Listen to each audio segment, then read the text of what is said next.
Well, since Donald Trump was voted in as the next president of the United States, Bitcoin and other cryptocurrencies have gone on one of their fastest runs since the next asset class burst to prominence around 10 years ago. In less than 2 weeks, one Bitcoin has increased by more than $25,000 from just under $69,000 to nudging $100,000 apiece. It's simply stellar.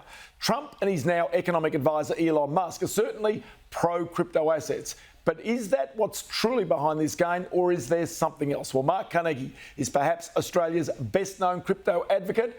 I spoke with the former co-founder of Carnegie Wiley, now with MH Carnegie, a little earlier.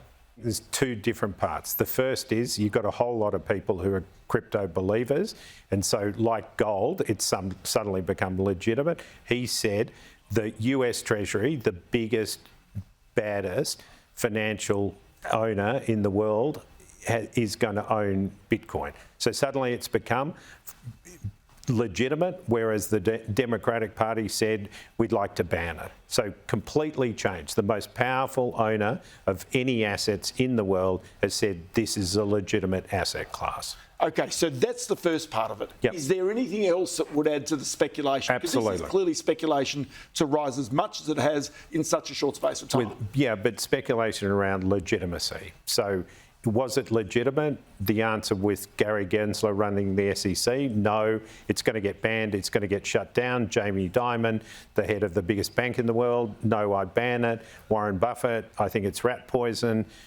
And now what's happened is the people who are in control of the biggest economy in the world have said, actually, this is digital gold and it is possible it could go to $1 million a Bitcoin. Now, that for me is speculation, like you say, but the other part, which is the hundreds of billions of dollars a year that can be saved as a result of using distributed finance as opposed to being held up by the big financial institutions in the world, that's wave two, and that has not even begun at the moment. And I think there's an opportunity for Australia to change its mind about crypto, which people here have hated, and actually embrace what it can do in terms of making people's lives better and reducing costs throughout the financial system. Okay, so in the last little while, a few things have happened. You know, there's an ongoing opposition towards crypto assets by, in particular, the governor of the Reserve Bank.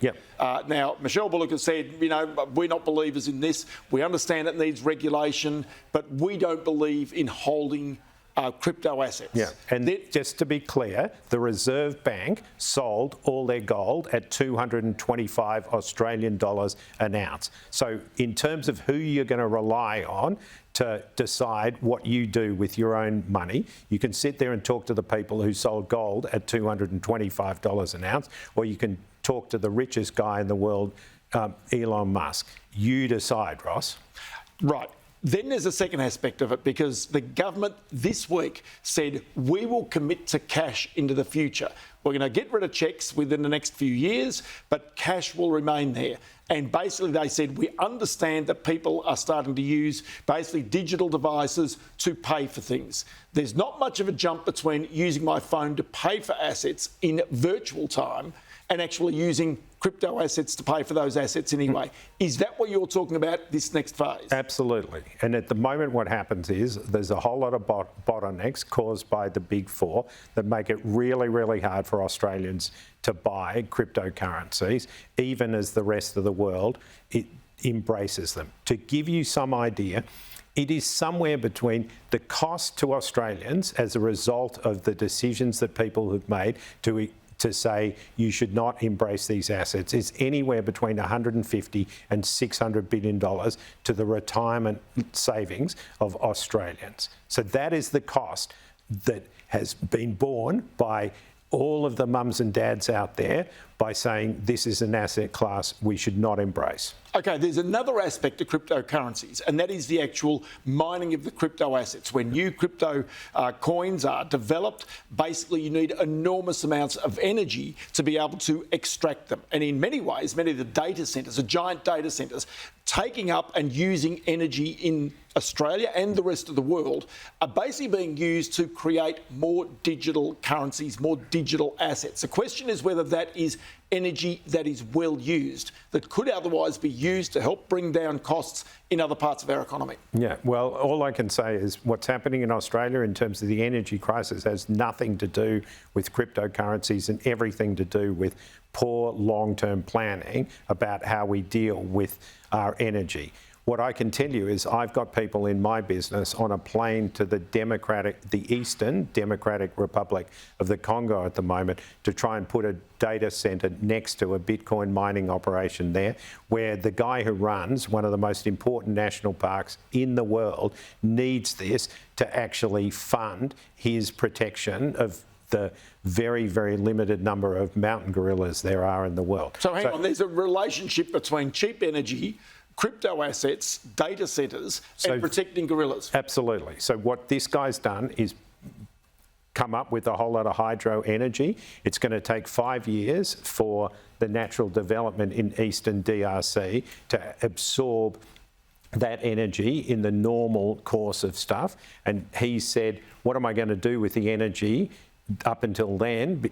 I need to fund stuff, so I'll put crypto mining operations and data centres in there, sell those crypto coins, use that money to actually put people into the field to protect the mountain gorillas that sit there between Rwanda, Uganda and the Eastern DRC. It's the most amazing story, and just so you know, on Netflix, look at Virunga and you will see the Netflix documentary about the first part of this, and we're going to go and support him with a second documentary to tell him how things have gone in the decade since then. Okay, so...